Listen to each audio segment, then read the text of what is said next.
trying to talk about this game in the cricketer's commentator's voice. Toby's lost it, guys. Yeah, this is Gareth. He's going to actually be the one making sense during this game. Not sure about that. My voice will give way at some point. No, you have to make sense. It doesn't matter about your voice as long as you make sense. Just, there we go. Can we give him a flavor? I want to give him a flavor of what we were just doing. Yeah. Okay. Wait, can I don't know if I can repeat what I was just doing. It's like, MVP Phoenix are getting manhandled. MVP Phoenix playing up against Alliance here in game number 2. Alliance having a very strong performance in game 1. MVP Revolution will now be. I'm in news reporter now. I'm in news reporter. Now you're like wrestling. I'm wrestling between the two. As MVP Revolution trying to now force game number 3. Will this be possible on this evening's stage? We will find out after these few messages from Papa John's and every other sponsor you just watched. In the blue shorts, MVP Phoenix. And the blue shorts. No, you do the Monty Python version of that. And the blue corner, weighing in at a grand total of 350 kilograms, hailing from parts unknown, MVP Phoenix! Is that what you wanted? Is that what you wanted? Is that what you want? Are you not entertained? Oh my god, Toby won. I know we're in Peru, but it doesn't mean you have to try everything you're given, okay? Those little leaves, they do things to you. Dude, you dangled a worm in front of me and I jumped straight at it. I hope you wanted that. I hope you wanted that. All right. Would you believe it? Venomancer and Clockwork are picked up again, and so is Witch Doctor as well as Night Stalker. This draft seems very, very familiar. The only change-up is the Nyx. Oh, no, Nyx was bad as the first one. No, this is actually almost completely identical. Lycan and Oracle will now change this up for us. Yeah, that Oracle ban. I mean, Alliance showcased how strong Huskar can be in the right hands with an exceptional Oracle player behind it as well. But I want to touch on how great the opener from Alliance is as well. You know, we so often talk about flex picks and dynamic picks in terms of swapping roles and swapping lanes. But not only are Veno and Clock good at swapping between 4 and 3 as Clock, and 1, 2, and potentially 3 or 4 as Venomance, maybe less commonly, but also they have multiple players who take up these heroes as well. You know, you can have the safe lane or mid lane Veno for Limp or Era, and you have the Clockwork for Pablo or Jonas Fan. You know, you have multiple people who can pick up these heroes, and it's just like so difficult to judge and gauge where they're going to be going, but what they're going to be doing as well. You know, not just early laning phase, but mid game. It does seem, too, that Alliance is very scary after watching Game 1 and after talking to FNG about it. Like, Alliance were very sure in everything they wanted to achieve with their draft. Their timing was right, and they never overcommitted. They never gave you that way back into it. So it seems that you have to run a lineup which is able to get the initiation required in order to get the upper hand against Alliance. And the first strike. Yeah, and you didn't have in the last one. Now, you had like the 2 big counters were the 2 heroes which were just banned out by MVP. You take out the Legion, you take out the Oracle. They completely destroyed the Batrider. He couldn't do anything in that game, and now, with those 2 heroes banned out, it seems they're going to have the confidence to pick up the Batrider, and then Alliance now pick up another counter. And you could feel, you know, your point made exactly. You could feel it in the itemization from MVP as well. Halfway through the game, I turned to Fog and was like, where's the Invoker's Blink Dagger? Because Invoker needs to be blinking into the back lines, catching people with a Tornado, looking for the Oracle, trying to hunt people, and getting his combo out. But he had to go Force Staff against the Clockwork to get out of cogs, to play defensively, and try and, you know, disengage and retreat from these initiations. But now you look at this. Venge for Alliance. One of the era classics, one of the heroes he does like to dabble with in the 1 role. You know, but Hunt's going to be playing it a lot more recently. Yes, and I doubt they're going to try and run an aggro VS. Like, you could potentially still run the Venomancer versus the Batrider, but unless you're going to really mess with the lanes a lot, this looks to be more of the standard Venomancer goes in 1, unless you want to get reported by FNG and run Venomancer in the jungle. You probably didn't get to hear that one sitting at the back. Yeah, we talked about Venomancer jungle. He's just like you're reported was his straight answer back. Like, I'm fairly certain that one of my 3 reports, which I have saved up for this week, is going to that Venomancer right there. You're going down. Well, there's a heavy indicator, like you said, that Venge will be in the 5 role. That likely a limp SF mid, and then the Venom goes into the 1 role. But this is great auras, and like that's one of those points where you can make the case, right? Like where Venomancer can play the one role, just because the VS and the Shadow Fiend together with the negative armor plus the damage aura buff up, it really makes a lot of sense. But that's only if you then want to run a Clockwork 3, a Clockwork 4, and a Venomancer 3. That's the only reason you do that, and then pick up another support that's able to counter out the Quap. So what we've been seeing recently in, I guess this patch, but especially through the qualifiers and the playoffs for TI, is teams with easy to execute and kind of 5-man heavy or 4+1 tower pressuring lineups are succeeding a lot more, because teams have to address and deal with it. You know, you mentioned the kind of team fight initial step or the first strike, that the first jump, whoever catches first often has the upper hand. But it's also about map movement as well. The first person, the first team to take a tier 1 can then transition to the next tier 1. Yep. And your opponents are always, 30 seconds or so behind, and they're kind of catching up always. And that's something that Alliance are aiming for here. Venomancer gets to what, level 7, level 6 or 7, TPs towards the enemy safe lane.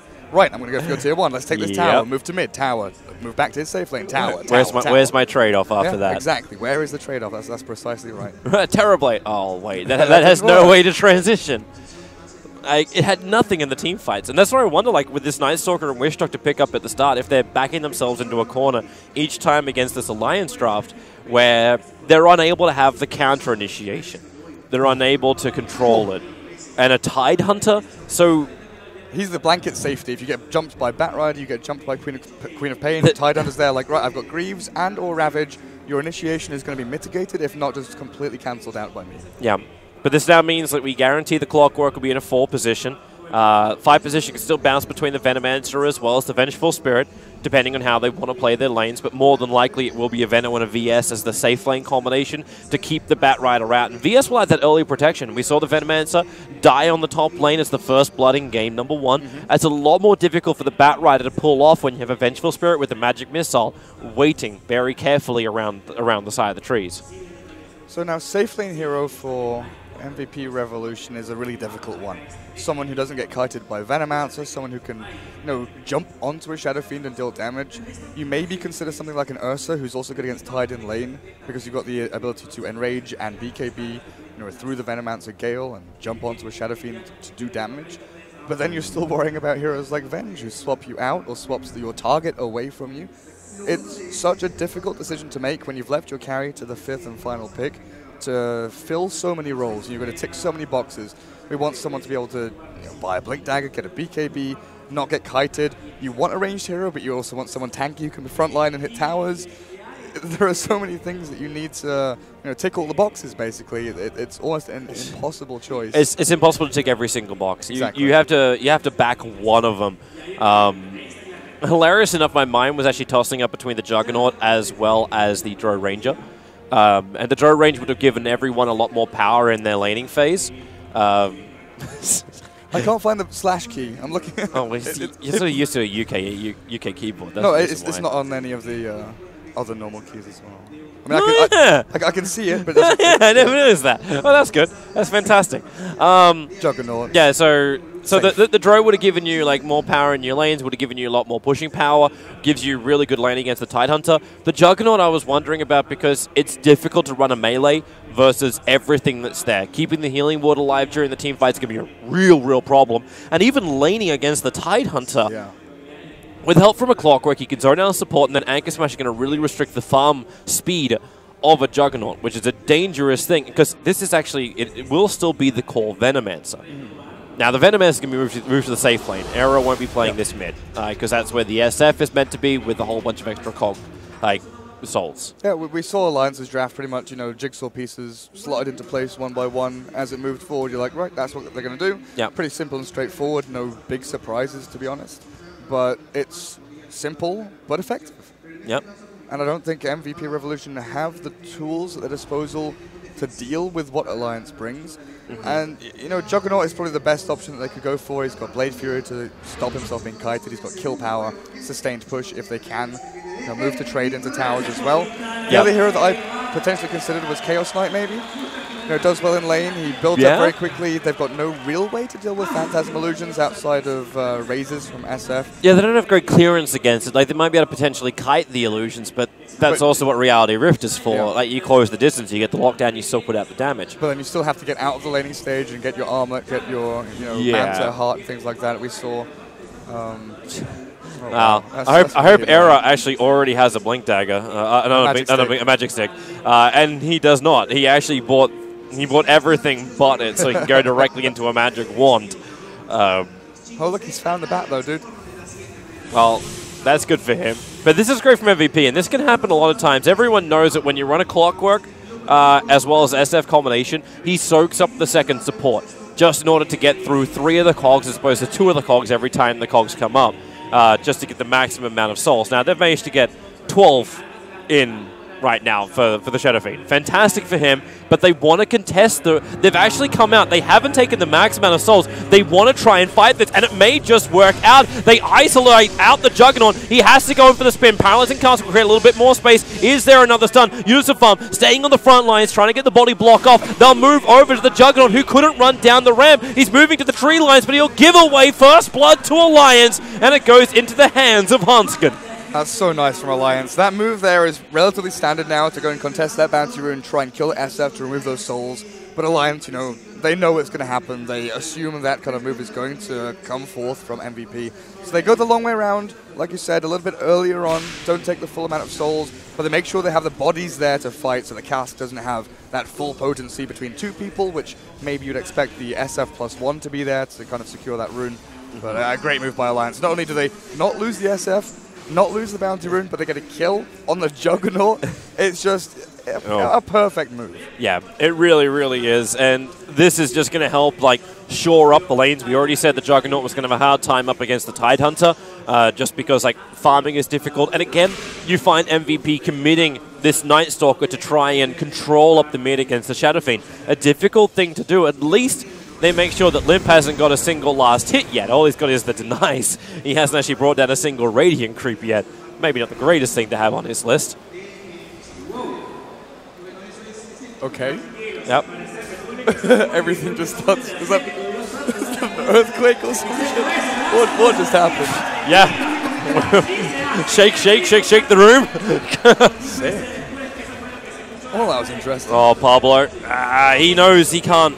He can't actually cog the Queen of Pain in, but he knows if he can burn off a little bit of mana, there's no more harassment, and there's probably no more reason for him to be there.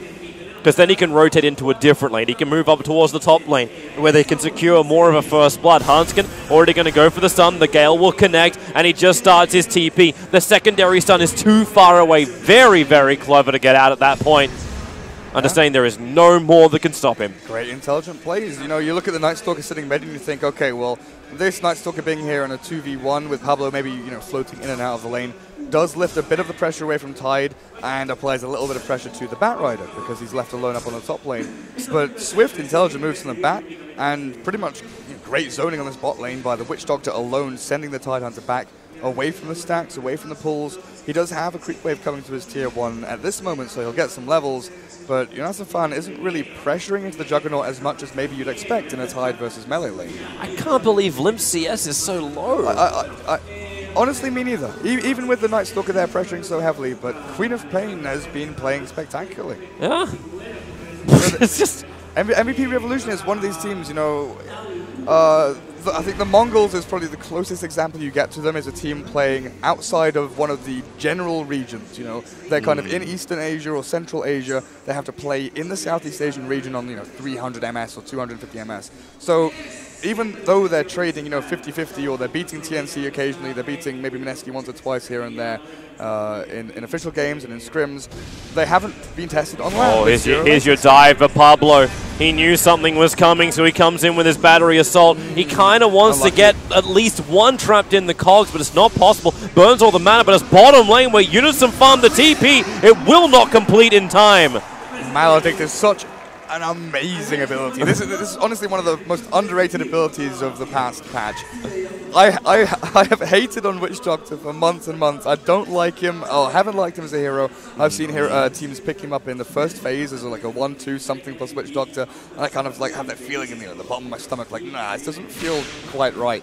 But against solo melee offlaners, when you're able to just throw a Maledict in and you have either a stun through, Cask, or you have a Sven, or a Juggernaut with that just raw magical damage to burn through the HP and pop the Tidehunter, it can do disgusting amounts of damage. And they're coming for him again. Like, they don't want to give him any kind of breathing room. The Night Stalker runs around, goes straight past him, and makes it 2 now. Limp always seems to be paranoid that somebody's behind him. He's backing off the lane time and time again. Even with the Observer Ward sitting smack bang in the middle of the lane, he still doesn't look like he's comfortable in this mid at all, having to use the mass range raise in order to be able to build up, like, to actually get 1 CS. Yeah, he does have his bottle coming out now, so that will swing a little bit, and he's relieve hit some level 4, pressure. so he's got 2 in raises, so he's able to actually control the equilibrium of the lane, whereas so far Queen of Pain has been fully dominant on where the lane is sitting, how she can last hit, and how she's controlling the kind of ebb and flow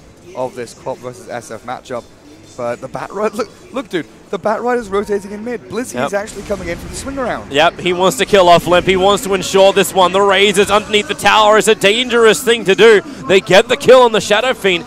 I'm wondering if this is worth it, considering just how little CS Limp has managed to achieve. But it's a trade they go for. It's a 1-for-1. Pablo will soak up the rest of the experience in mid. Yeah, killing off the SF is always an amazing thing to do. You remove his souls, right? That's the big thing there. So he's down to 12 again now. You remove a bunch of his actual damage output, which he's been stocking up for a significant amount of time. I think the plan there was for the Night Stalker to move in, take the tower aggro, and then run away. But as soon as the clock appears, you're thinking, okay, we can lose 1 here, or we could potentially lose 2, depending on how we want to actually play this one out. If more TPs come in, things start getting nastier, especially if it's, a Venomancer TPing in, or something like that. The Venomancer is one of those heroes we haven't really talked about in a lot of detail in this game yet, mainly because things like this keep happening. Shadow Fiend dies once more. Good rotation in from MVP, Night Stalker, Witch Doctor, and Queen of Pain combining up. A lot of kills happening before Sonic Wave arrives. There's the pressure which is going to come online from the Venomancer. Yeah. What happens when he starts forcing down the lanes? Is this early laning phase enough to actually hold them back? Juggernaut is actually quite good at dealing with Plague Wards when the Poison Sting level is not up too high. The issue isn't just the Plague Wards, though, right? It's going to be the 5 heroes with the Plague Wards. Alliance going to start moving around as a group, moving around with the Unisom Fund. Tidehunter having Ravage, looking for these big team fights. So early laning phase kills are great. Oh, he didn't see him in the trees. He has no idea. Pablo just running past the knights. Hello. Now we find him, but Unisom Farm knows he's being initiated on. They have to take the Omnislash together. Able to do so, the Cold push back out again, pushing the Night Stalker close towards Unisom Farm. Now Hanskin also joins the fray. Wave of Terror plus the Gush. So much negative armor allows them just to evaporate the Witch Doctor. Yeah, great rotation from the Vengeful Spirit. Really turns that on its head, and credit to Pablo. Moves in, like you said, soaks up a bunch of the slashes of that Omnislash of Juggernaut, make sure that neither of them die. No lucky bounces for the Jug there. We've seen some odd little situations where all bounces go on 1, but not today. No. Yeah, but back to the point. I feel like these laning phase kills, sure, they give a lot of momentum towards heroes like Queen of Pain, who are very momentum based. They need kills early on to get into those big items, start snowballing as heavily as they can. I think Juggernaut's okay at bottom lane. he's got the movement speed, but then again, you're going in. The Cogs actually pulled back in the Juggernaut with Wave of Terror. Queen of Pain will come in to help out the spin, protects him from the battery assault. And there was no follow-up from the rest of Alliance to help out. Now it's actually Hanskin, who's the man who's in a little bit of trouble. They are putting a lot of attention now for MVP down this bottom lane. So Clockwork will die, VS will die. But in the meantime, with these heavy rotations, you're still getting more and more space in for Era to pressure in the top tower, to build up his levels and continue this pressure play. Yeah, it was a little bit unfortunate that Limp wasn't in lane. He was farming jungle while all this is happening. And a Queen of Pain rotation, usually you think about, what she's losing pressure-wise in a lane, and honestly, not an amazing amount of pressure. This is actually disgusting. It was only just by Batrider was barely able to survive. The Cogs, I'll keep him in the Firefly, and Era should go down. With the Maledict on him, he knew it was dead. Actually, the Flame Break damage If it's high enough, Pablo will napalm. tick. It will not be high enough. Pablo will survive with stick charges. And then we'll regenerate up with his tranquil boots. 10-man battle plan. Pablo is honestly so insanely good on Clockwork. I was watching one of their groups, or a couple of their group stage games last night. Yeah, I was about to say the other night, then I realized it literally was just yesterday. Just yesterday. And he just runs around and does shit. He gets things done. Like, he just walks into a lane, right? I'm going to zone you, I'm going to harass you, I'm going to look to try and maybe find a kill here or there. Very often we can pigeonhole 4-role supports or 4-role heroes as, you know, being able to harass and trade regen, or look like sort of kill gainers, you know, heroes that look for kills. Pablo does both at the same time. Somehow he just magically is able to do both. Yeah, I'm just waiting for your next video guide to come up, which is highlighting Pablo, and it's just going to be titled Doing Shit. Doing shit. That's it right there. Coming to a YouTube channel near you. Honestly, Pablo now moving in, looking to do more stuff. Jumps forward. They don't have enough control. Maybe. Oh, so the close. battery assault second hit actually canceled his blink for just enough time, but they couldn't commit. They couldn't get both races to connect. To be fair, you made a joke there, but my past couple of videos, I think the main points from both of them have been lack of redundancy. Redundancy is such an important thing to feel and experience and understand as a 4-role especially. You know, being able to move around the map and literally just have things to do and not waste time. Good spin. Of course, the cogs will lock him in. He'll break 3 of one of them, as well as the effective battery assault. With Blizzy moving over, Pablo understands it's just not a chase worth it. If Hanskin's original magic missile committed, that would have been a lot better. Oh, but for sure. Difficult when it's a projectile against Blade Fury. Like, you think about bottom lane, sure enough he dies behind the tier 1, but he goes, he has an objective in mind, he wants to try and kill the Juggernaut or force him out of lane. He goes in and he commits. He makes sure that he's not wasting time. Sure enough, the Queen of Pain rotates in and kills him, but he's forcing TPs, he's forcing rotations, and he's not idly waiting for something to come to him. He's going to create the action. No, he's going to go and make things happen.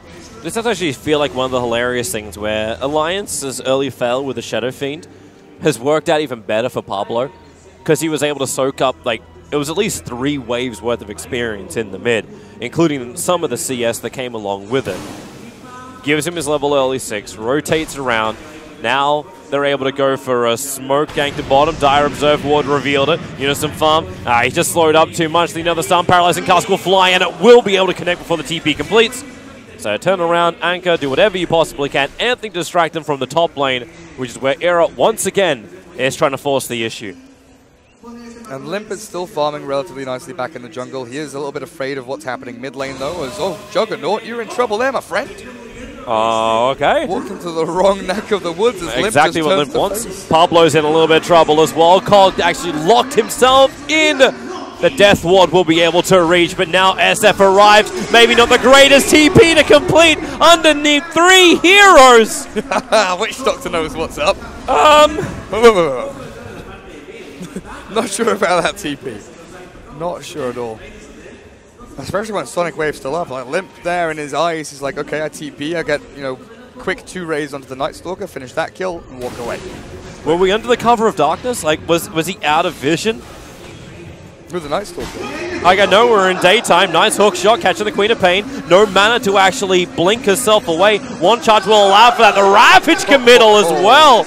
Alliance are begging for kills if they're doing that now. Yeah, they're taking tier 1 top, natural movement. Let's go bot, guys. Yeah. Let's go and pressure the bot safe lane. Nice movement by MVP to rotate away from there. Yep. Not sure if that Ravage was necessary with the Cogs pushback. It does burn a lot of the Crop's mana, but a secured kill is a secured kill. And Omni Slash, Hanskin completely isolated, cops all 3, and then one last swing, and they get the SF. There's always an extra kill seeming to be available here for MVP. And MVP, like, this feels to be the same record from Alliance in Game 1. Okay, yeah, Venomancer now has the top tower, rotates bottom, you understand this is coming, but the Juggernaut's pushing so much faster than the Terrorblade did in the last game. They're taking the objectives, they've gotten so much farm, they'll continue to roll forward with all of this momentum. Unison Farm is dead, nothing can save him from that situation.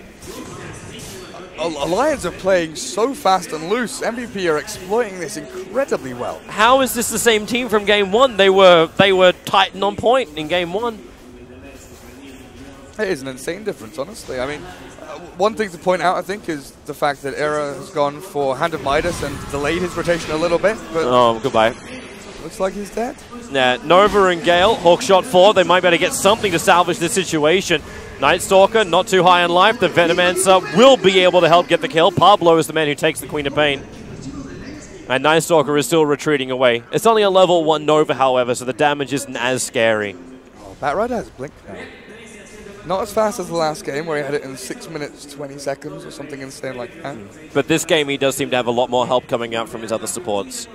Like, the Juggernaut's doing work. The Witch Doctor is doing a lot of work. Night Stalker is having an influence in this game. Yeah, they're just finding these holes where Alliance, shift a couple of heroes bottom lane and Tidehunter sits mid alone and they go straight on in. They're doing these kind of unexpected moves where you think, okay, MVP Revolution should be trading for the tier 1 top because our Veno's bot lane taking their tier 1 there. But instead they play aggressively through mid. I think it's the first time that MVP has gone for a maneuver which is kind of like the opposite of what I thought they would try and do against Alliance. Alliance are obviously going to try and take this bottom tower. This is just what they want to do. They're running a Venomancer. They have to do this. So either they're trying to catch out the Shadow Fiend, feeling like he's farming somewhere else, and they're not finding him. So they're checking the jungle. They're getting aggressive wards down.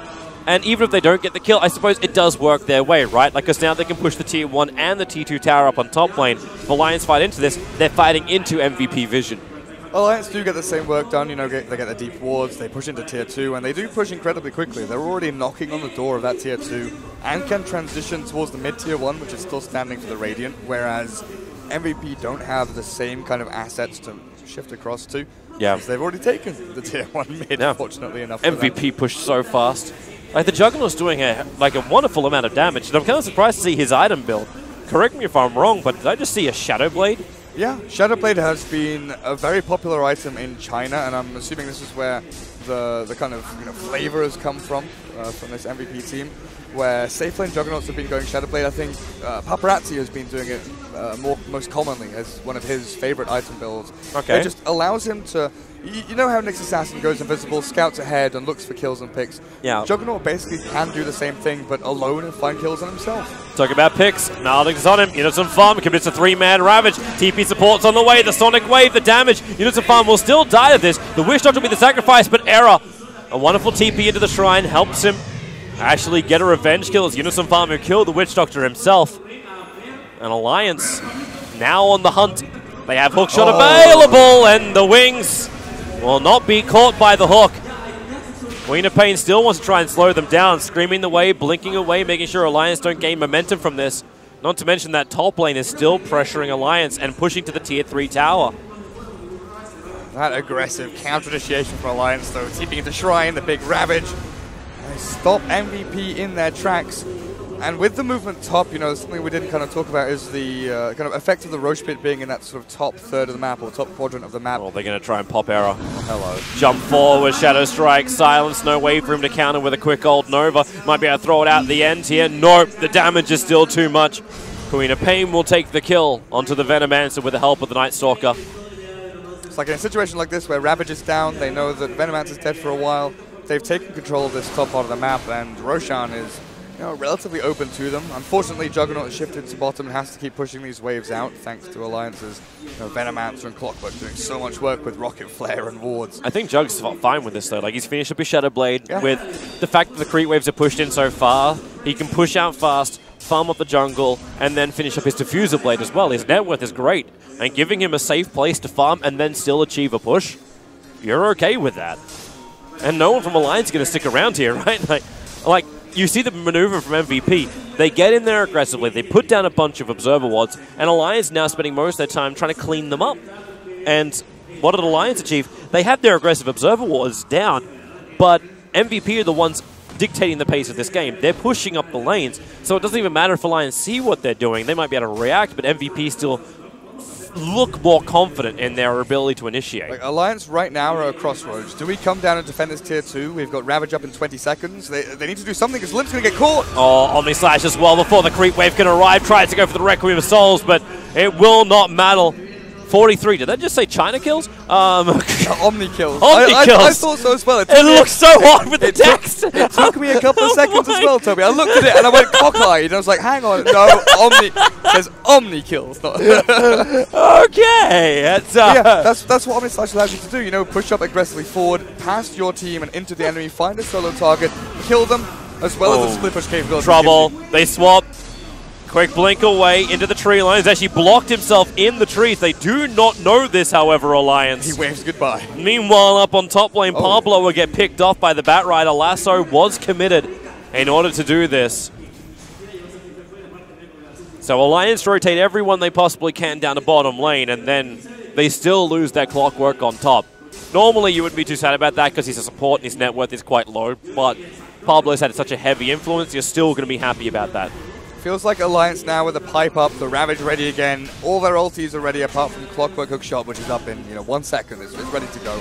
They need to go and make a play, make it happen, make it work right now. Tier 1 mid still standing. Maybe they go and smoke through the Radiant jungle and try and loop in towards that middle lane where Venomance has been setting up and prepping wards, ready for that push in.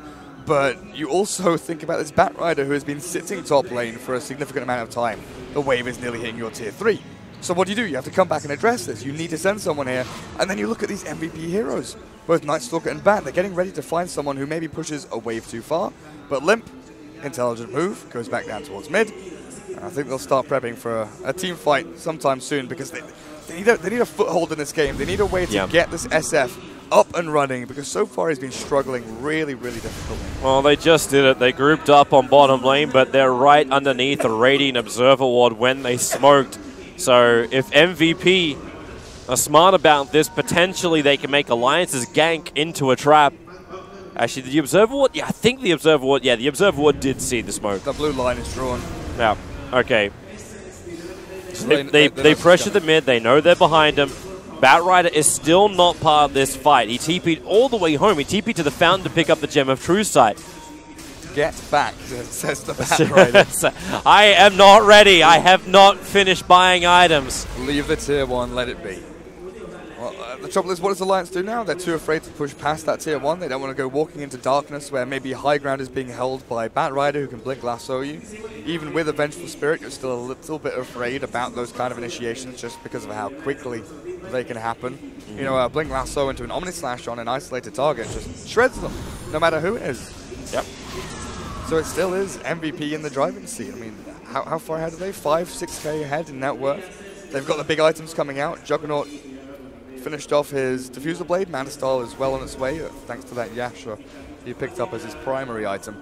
And with a gem, like you mentioned on the Batrider, they start working on the D wards. Yeah, and they've taken every Observer Ward out.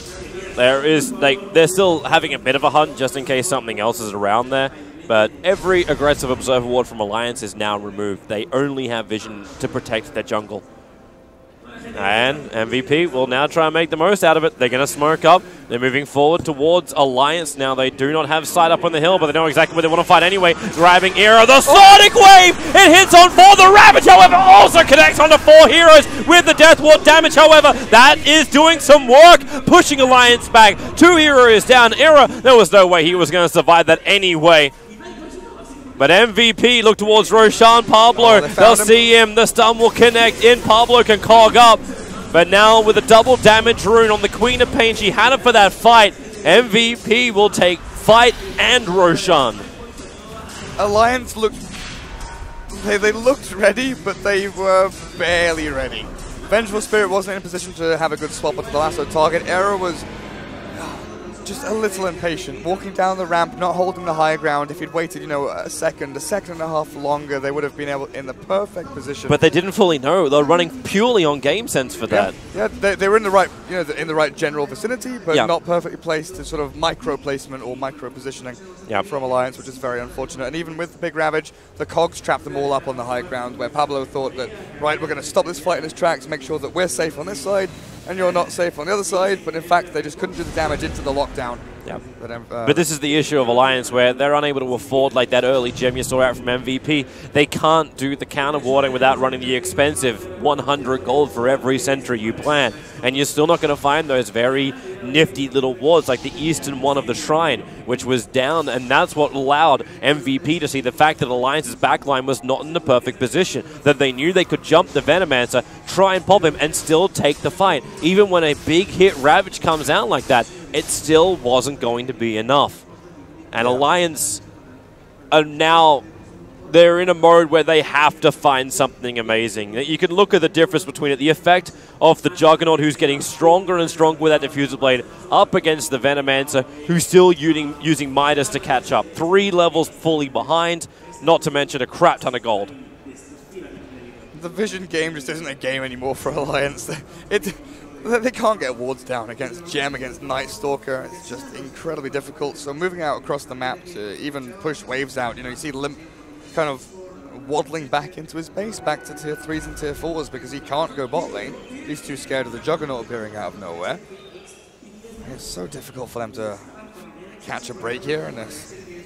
But one thing they do have is the kind of scaling potential, right? They've got the auras between Venge and Shadowfiend. Once these guys start getting stacked, things can start looking up for them. One good team fight can swing the tides very quickly because of how fast they can push towers. They need one big Ravage and Requiem, and MVP maybe start losing their tier 2s and tier 3s. It's an interesting line being drawn from the top lane in towards the mid. MVP, they want to fight.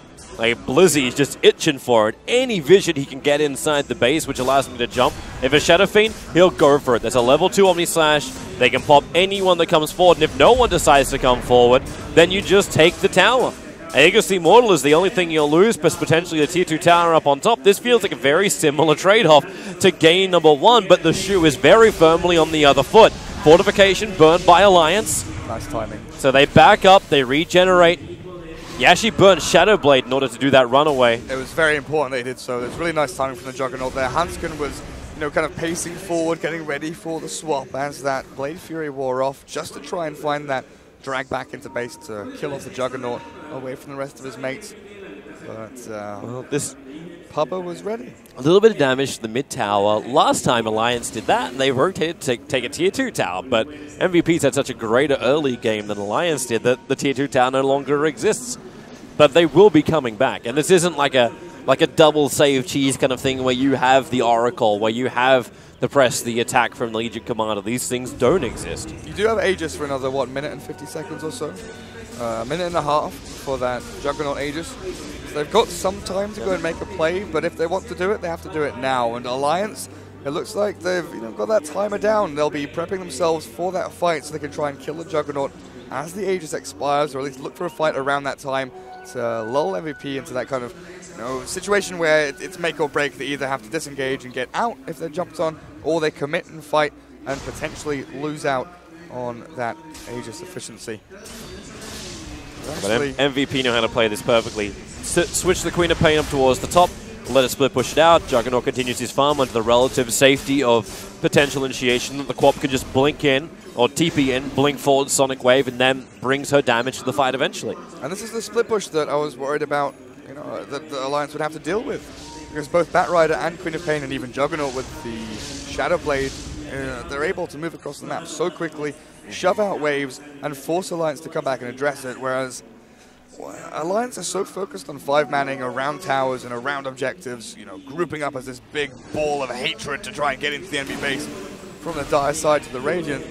Oh, Unison farm. He got hit by the paralyzing Casca. Was there to farm the creep wave, and now Maledicted Up will try and break free if he possibly can. Having the haste rune, that's why the confidence was there. Maledict will not be enough to bring him down, but he will burn the Shrine. Limp now actually having to use the Manta Illusions to soak up the Juggernaut Omni Slash. So he doesn't find the kill, and the TP out from the SF will be successful. But it's definitely Alliance who are always on the run, but they are getting more money out of the lanes now. The Venomancer, as well as the Shadowfiend, are able to split out the lanes. The Tide getting over aggressive, sure, but he is finding farm. And he holds his Ravage. He holds his Ravage, meaning they have it for the next fight, and they'll smoke up and go and look for something immediately. Era needs to make sure he doesn't get caught here, but Batrider is the one that's playing afraid due to the fact that the other 4 heroes from Alliance have been off map for a significant amount of time, and I don't think they were spotted by this observer board. It's a really weird one that has quite limited vision. Their smoke wasn't seen by the obs, and also the radiant scan went to the bottom lane, and they didn't see that. Hook shot, point blank range. You can say goodbye to your Witch Doctor. Just a cheap and easy kill. 44 seconds now, window where MVP will have to fight 4v5. And that's enough of a window when Alliance have 5 heroes here. Juggernaut's top push is not coming close enough yet. Alliance finally get to execute their draft. 5 heroes around the tower. Here we go. That's, well, actually they have to back up. You know how I said that push wasn't coming fast enough? Oh god, in the time they took the tier 2 tower, Juggernaut is already pushing the top lane. Clockwork and VS both are TPing back now to try and defend it, and Juggernaut starts his run away. Limp is moving up as well, and, well, yep, there goes Jug under the cover of his own healing ward. Finds his regeneration. Alliance are coming up with heavy, heavy numbers. Almost pinstering him, but they don't see him. Is he going to take tier 3? Oh, you sneaky bastard. Oh, he's jumping in through mid. He takes the tier 3 tower. He opens up the shrines. That is so intelligent. Like, I saw him there and I'm thinking, yeah, he's dodging this gank really well. That pincer movement, he's being closed in, the net is coming around him. If he pops out of that invisibility at any point, he's going to get found by any one of the 5 heroes of Alliance. And then he swings mid. And he takes the tier 3. Yep. And he TPs out. And he just waves them and says, goodbye, Alliance, I'm out of here. And now everyone gets just a little bit of gold, 125 for the shrines. And it means that Alliance now no longer have that front position where they can TP onto to contest things like Roshan. And he is the next big one to contest. Alliance, they need to hold this shrine. They need to have this fight, but not in this way. Hanskin's already going down. Tanked up the Omni Slash. Pablo jumps himself forward. The spin is still there in defense, but so is that lasso. They control up the Venomancer, and the Ravager gets blown. It only hit the BKB Queen of Pain, which has no influence whatsoever. The Death Ward will force Alliance back from the shrine. And you can see him on the hunt. Night Stalker's on the other side. Alliance feeling pincered, pressured from all sides. They don't know exactly who they're going on. Pablo is trying to take out the main force of MVP, while the other 3 of Alliance are hunting this Night Stalker. Starts his TP. Do they have a stun? They got nothing in that lineup. Clockwork is the only one who has a stun. Oh my goodness. I mean, you're absolutely right. Alliance need to defend that shrine. You could feel that the tension was palpable. They moved in one by one, filtering into the shrine. Juggernaut's there with a Shadow Blade, though, of course, ahead of time, ready and waiting to Omni Slash through.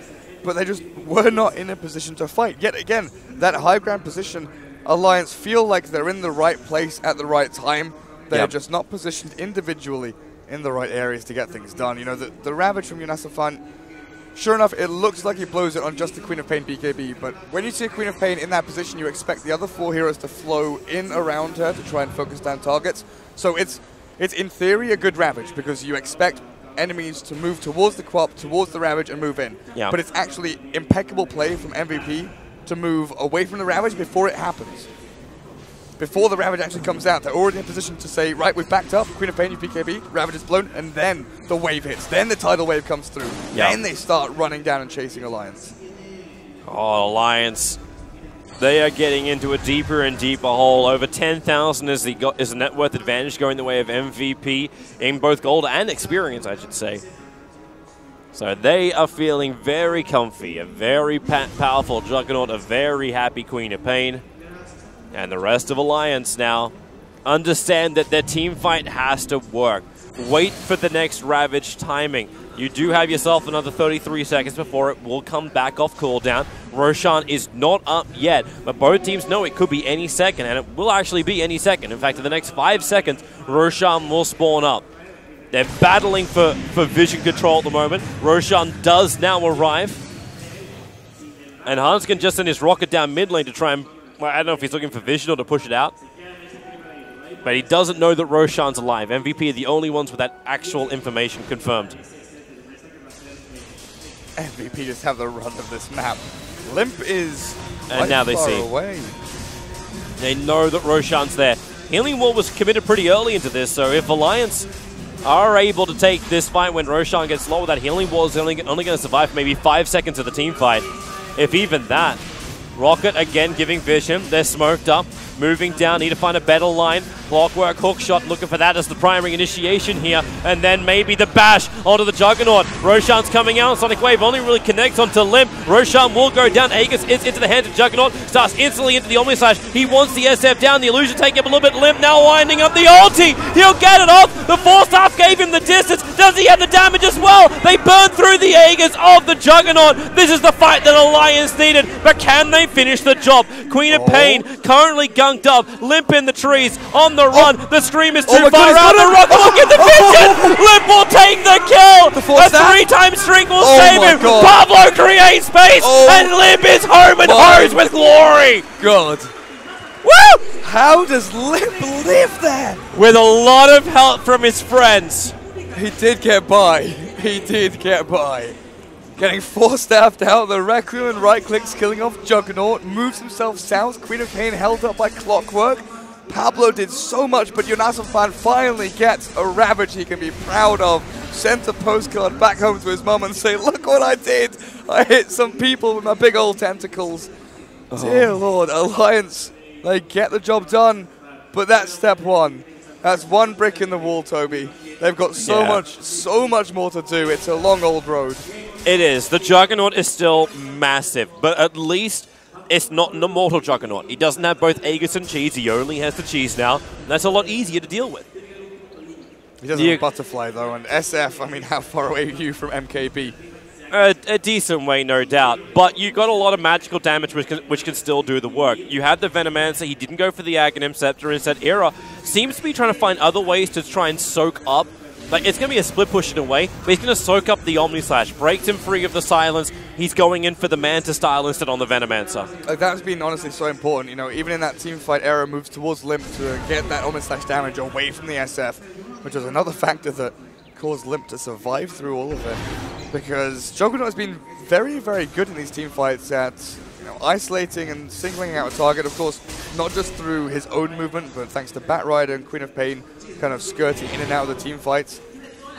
Night Stalker does a very similar job as well, and on his way to Aghanims will give them that vision game. Drum charge, Hanska needs to get the vision up, swaps him back into the lane so they can keep that vision there. They didn't do any damage to him, so he's able to blink away. The hook shot won't connect.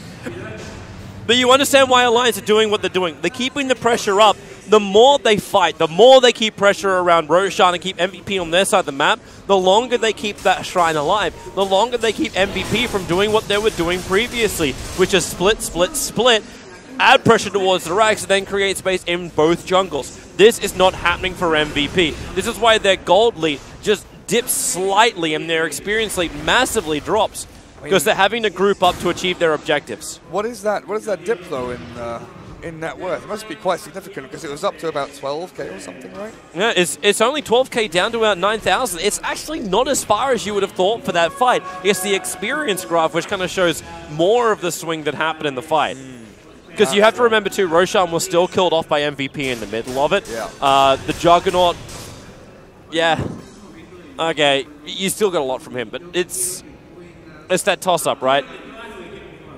Yeah, still, the two lanes being split pushed by Quap and Jug, mid and bot. You're still getting a lot of gold from those creep waves coming in. Yeah.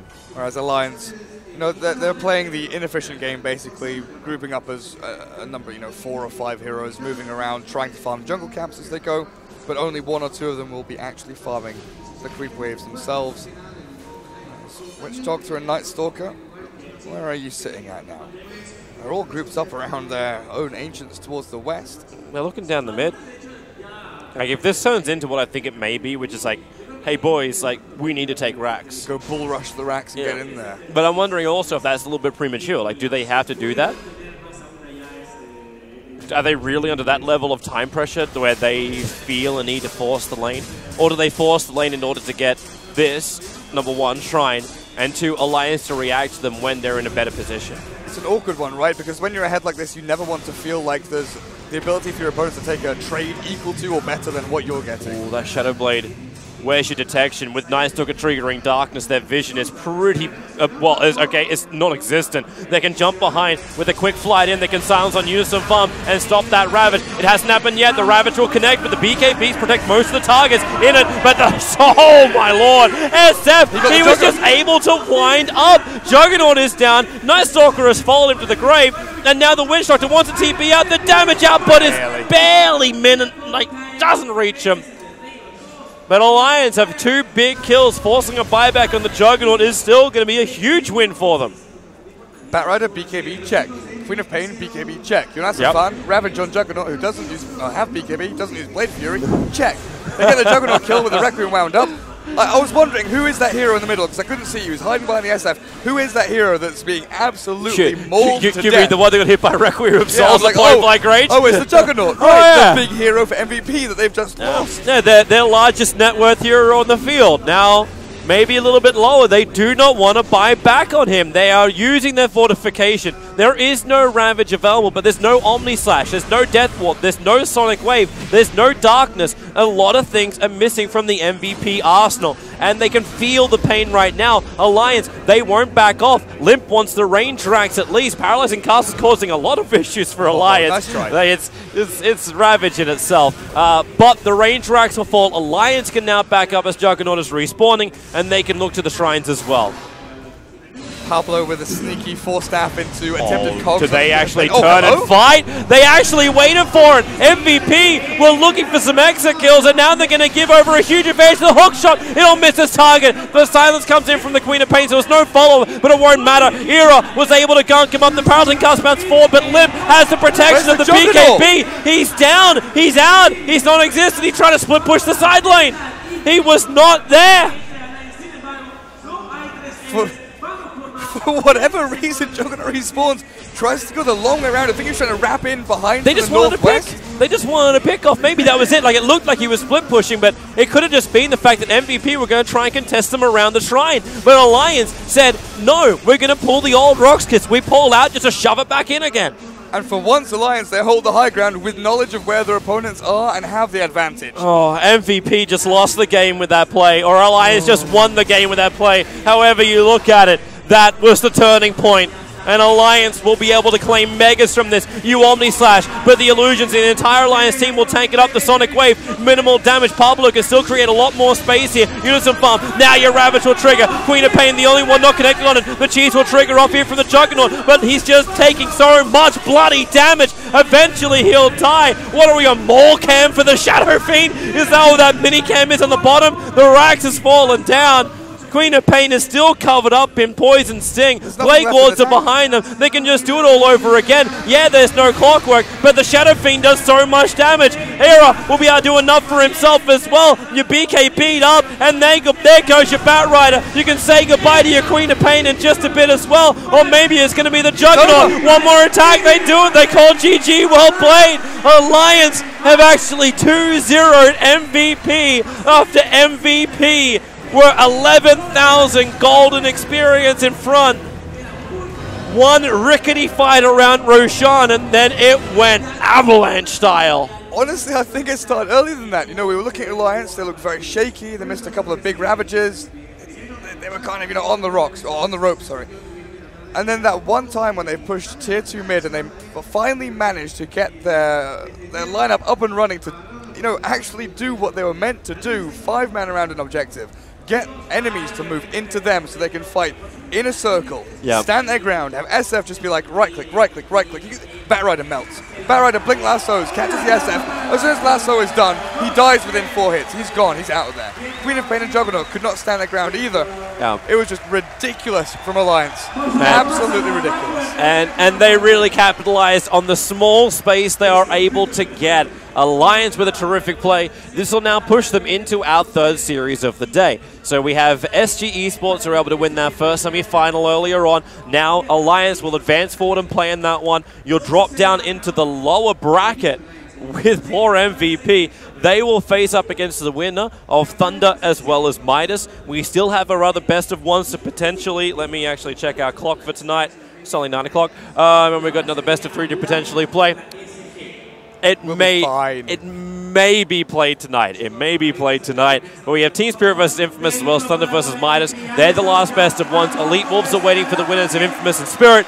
And now MVP will have to await the best of one matchup against either Thunder or Midas. But yeah, it's going to be a fun day of Dota, a fun night of Dota, a fun weekend of Dota. We're going the distance. My voice isn't, but we will. You'll get there, man. You'll get there. We still have Peru. We still have Peru. We still have Fogged. Right. He's now all of Peru. We'll be back in a little bit. Just because it's Fogged. We'll be back in it after the break.